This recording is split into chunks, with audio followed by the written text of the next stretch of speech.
Hello दोस्तों, थोड़ा सा मौका मिला है क्लास के बाद। ये मेरा दूसरा ऑफिस है जहाँ पे कई बार मुझे क्लास के बाद बैठना होता है, रेस्ट करना होता है, तो मैं यहाँ के बैठ जाता हूँ। सब मोटिवेशनल लाइन। और मैं महाराष्ट्र सेट की बात करना चाह रहा था इस वक्त आपसे। थोड़ा सा कंफर्टेबल हो जाता हूँ अच्छे से पिलो लगा के। तो दोस्तों जैसे कि आपने देखा होगा, राजस्थान सेट का मैंने एक रिव्यू डाला था जब मैं मॉर्निंग वॉक पे था अपने ग्राउंड में। तो उस राजस्थान सेट के मैंने मॉर्निंग रिव्यू में एक बात बोली थी कि पेपर बहुत ज्यादा टफ था, हद से ज्यादा। आप मेरे पिछले 5-7 साल 8 साल के पेपर के रिव्यू देखना, मैं हर पेपर का रिव्यू डालता हूं। मैं आपको रेयरली मिलेगा मैंने किसी पेपर के लिए बोला कि बहुत टफ है, हद से ज्यादा टफ है। राजस्थान सेट हद से ज्यादा टफ था, हद से। जिसमें मैंने ये भी कहा था कि अगर इस पेपर को मैं अटेम्प्ट करता तो शायद मैं भी फेल हो जाता, या फिर मैं शायद बहुत मुश्किल से पासिंग मार्क्स लेके आता। कुछ स्टूडेंट्स ने बोला भी कि सर आप बहुत फ्रेंकली चीजें एक्सेप्ट करते हो, यही चीज हमें आपसे जोड़ती है, कनेक्ट करती है। अब महाराष्ट्र सेट की बात करें तो दोस्तों इसका जस्ट अपोजिट है। महाराष्ट्र सेट उतना ही आसान है, बहुत आसान है। मुझे लगता है बिलो स्टैंडर्ड है। अगर आप होते ना, जैसे सोचिए आप हाई लेवल प्रिपेयर करके आए हो, मैंने अपने बच्चों को हाई लेवल प्रिपेयर करवाया था। तो महाराष्ट्र सेट बहुत ज्यादा इजी, बहुत ज्यादा आसान है। अगर आपको टफ लग रहा है, मान लीजिए मेरा ये रिव्यू देख के किसी को लगेगा कि सर कह रहे हैं बहुत आसान है, तो ये तो बहुत टफ था, तो सर आसान क्यों कह रहे हैं।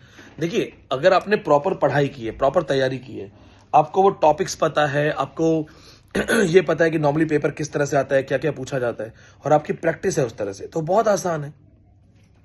अर्जुन के लिए चिड़िया की आंख में तीर मारना बड़ा आसान था। तो दोस्तों पेपर बहुत आसान है। और मैं ये जरूर कहूंगा कि अगर आपने कोचिंग क्लासेस ली ठीक से और आपने अपनी मेहनत की, लेकिन फिर भी अगर आपको पढ़ी हुई चीजें नहीं आई, तो अपने टीचर को जरूर पूछना कि पढ़ाया क्या।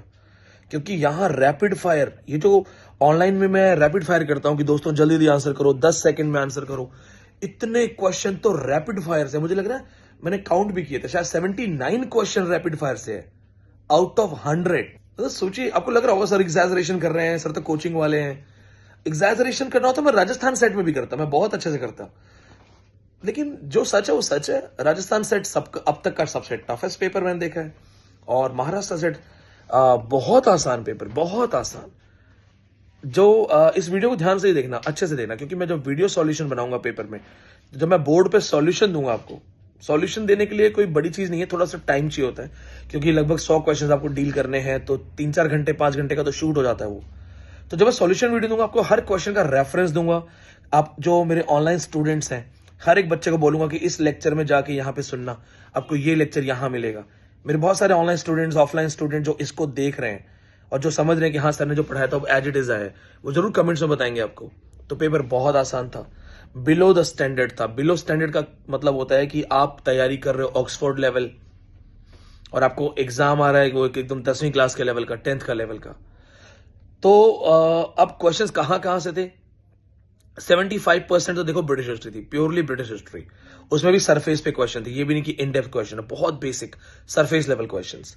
अब 4 या 5 क्वेश्चन जो थे इंडियन लिटरेचर के थे, अगेन बेसिक, बहुत basic. Nissim Ezekiel, Kamala Das, night of the scorpion, ये जो हमने पढ़ा रखे यहां से हैं। इसके बाद 3-4 क्वेश्चंस जो थे अमेरिकन के, वो भी बहुत इजी। यूजीन ओनील पूछ रहे हैं, आर्थर मिलर पूछ रहे हैं, जो कि बहुत बेसिक है। कल्चर स्टडीज में ये पूछ रहे हैं फाउंडर कौन है, कौन से कल्चर स्टडी का ग्रुप किसने फाउंड किया। यानी कि इतने ज्यादा आसान क्वेश्चन थे। क्रिटिसिज्म का क्वेश्चन नहीं था, अफ्रीकन का क्वेश्चन नहीं था, कैरिबियन राइटर का एक क्वेश्चन था इनडायरेक्टली, डायस्पोरा का बहुत बेसिक क्वेश्चन था कि डायस्पोरा कहां से वर्ड बना है। यानी कि जब हम कोचिंग क्लासेस में पढ़ाते हैं, तो हमारा काम यही होता है कि हर यूनिट, हर टॉपिक, हर नई चीज जो डेवलपमेंट है लिटरेरी, बच्चे को बेसिक से लेकर के टफेस्ट तक पढ़ाओ। तो हम बेसिक से लेकर टफेस्ट तक सब पढ़ाते हैं, पूरा बेसिक आया हुआ, टोटल बेसिक। आप एक चीज सोच रहे होगे, आपको लग रहा होगा कि जब सर का सब पढ़ाया हुआ है, सर बहुत खुश होने चाहिए, सर खुश क्यों नहीं है। You must be thinking why is not happy. जब मैं खुद कह रहा हूं कि यार 80 के आसपास क्वेश्चन, 79 के आसपास क्वेश्चन तो हमारे वो हैं जो रैपिड फायर में है, यानी कि जिन्हें मैं टाइम पास के नाम पे बच्चों को पढ़ा देता हूं, बेसिक्स। तो मैं खुश क्यों नहीं हूं। मुझे तो बहुत खुश होना चाहिए, मजा आ गया, मेरा पढ़ाया हुआ आया, वाओ। नहीं, मेरिट बढ़ जाएगी दोस्तों। This is the problem, this is the reason I am not happy. Merit बढ़ जाएगी। फिर मेरिट बढ़ने से ये होगा कि वो स्टूडेंट जो मेरे पास ऑनलाइन क्लासेस में पढ़ रहे थे, महाराष्ट्र के बहुत सारे बच्चे ऑफलाइन बैच में पढ़ रहे थे, उनकी सारी मेहनत खराब हो जाएगी। और जानते हैं क्यों? उनको पेपर बहुत अच्छे से आसान पेपर आ रहा होगा, लेकिन कम से कम 150 के ऊपर 150 प्लस सिर्फ ऑनलाइन स्टूडेंट है जो महाराष्ट्र के थे। महाराष्ट्र के इतने बच्चे तो सिर्फ ऑनलाइन में थे। फिर बहुत सारे स्टूडेंट्स जो मेरे अदर बैचेस के हैं, उन्होंने भी महाराष्ट्र सेट दिया। तो कम से कम 400 बच्चे ऐसे होंगे जो आपकी मेरिट को बहुत ऊपर खींच चुके होंगे। सबके पास कोचिंग क्लासेस थी, सबने ढंग से पढ़ा होगा। तो बहुत सारे स्टूडेंट जो बच्चे कोचिंग क्लास में नहीं आ पाते, वो बेचारे, वो बच्चे जो शायद इतनी फीस अफोर्ड नहीं कर पाते, वो बेचारे फ्री फोकट में मारे जाएंगे। क्योंकि सपोज आपका पेपर बहुत अच्छा हुआ, आप लेके भी आओगे 64%, 65%, लेकिन इस बार इस पेपर के हिसाब से अगर पेपर 1 इजी है तो ये आपकी मेरिट जाएगी 70% के ऊपर, 70% के ऊपर जाएगी जनरल कैटेगरी की।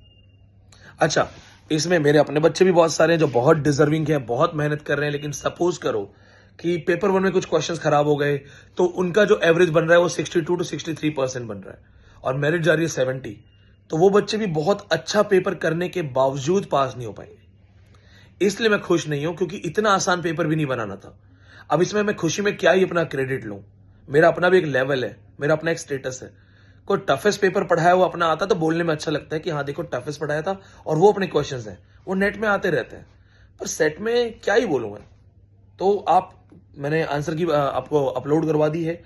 आपको आंसर की का लिंक इस वीडियो के डिस्क्रिप्शन में मिल जाएगा। चैनल को जरूर सब्सक्राइब करना, क्योंकि कंप्लीट सॉल्व वीडियोस आपके Maharashtra set, Telangana set, north east set, Rajasthan set, सबसे इंपॉर्टेंट राजस्थान सेट, इनके कंप्लीट वीडियो सॉल्यूशंस आपको मिलेंगे। अगर सीरियस हो पढ़ाई के लिए और चाहते हो कि आपको भी ये पेपर बहुत आसान लगता, तो फ्रेश ऑनलाइन बैचेस अवेलेबल हैं, ज्वाइन करो।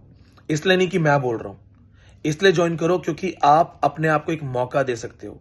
आपके पास कितने ऐसे टीचर्स हैं जिन्होंने यूनिवर्सिटी ऑफ दिल्ली में पढ़ाया है, जो खुद डबल JRF है। तो जब आपका अपना एग्जाम है और आपको चांस नहीं लेना, तो चांस मत लो। बहुत सारे मार्केट में फोन होते हैं, लेकिन आईफोन होता है। तो आपको चूज करना है कि आपको अपने लिए क्या लेवल चाहिए।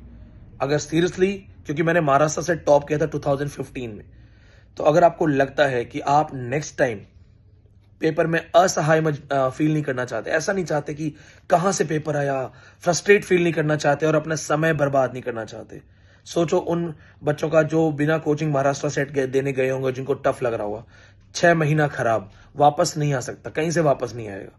तो इससे बेटर है ये सब करने के बजाय ऑनलाइन क्लासेस ज्वाइन करो, प्रिपेयर करो, क्योंकि जब मैं बोलूंगा कि पेपर बहुत आसान है, तो मैं आप लोग को याद करके बोलूंगा कि इन बच्चों को पेपर कितना आसान लगा होगा। तो सिर्फ ये याद रखना कि दिस इज कॉम्पिटिशन टाइम, ये टाइम कॉम्पिटिशन का है, और कॉम्पिटिशन में वही जीतता है जो अपने सारे एफर्ट्स लगाता है। आप दिए हुए नंबर्स पे कांटेक्ट कर सकते हो, डिस्क्रिप्शन में आपको आंसर की का लिंक मिलेगा। वीडियो सबके साथ शेयर करो और आप सभी को मेरी तरफ से जय महाराष्ट्र। Thank you.